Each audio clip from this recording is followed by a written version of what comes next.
Now, 1 year, 7 months and 6 days. Do you know what this time frame stands for? 1 year, 7 months, 6 days. The India-China border standoff.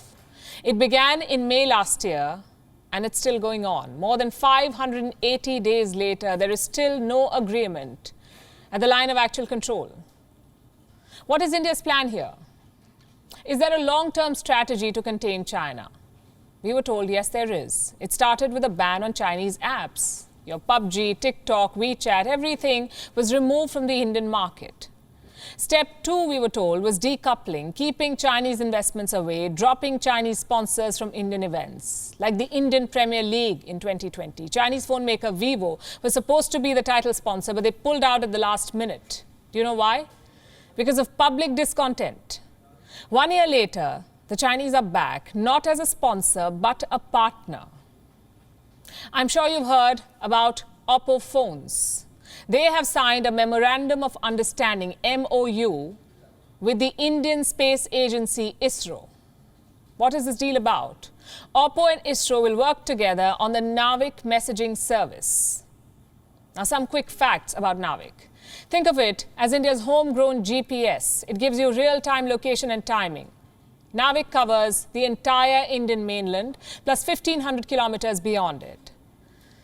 How does OPPO come into this picture?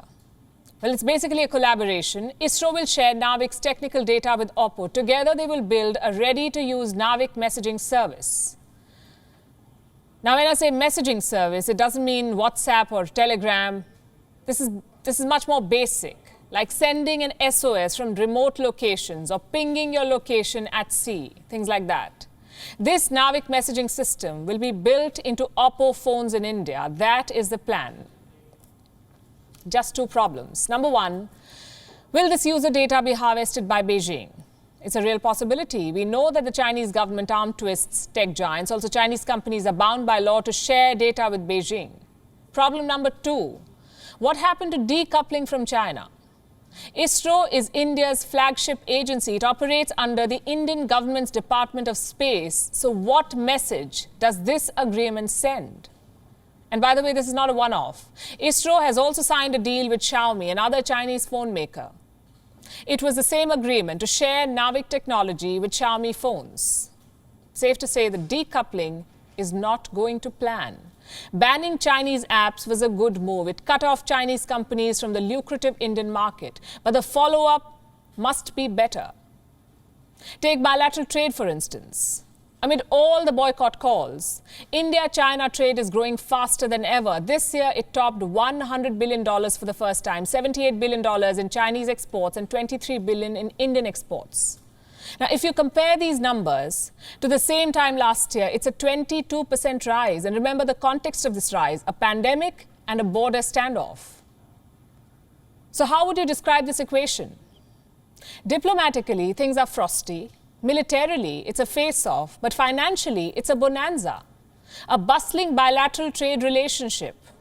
In fact, every country is facing this problem. They hate China, but they buy from China. Take the United States, for instance. This year, Chinese exports to the US touched $408 billion. That's a 17% rise over last year. And don't forget, this is during a trade war.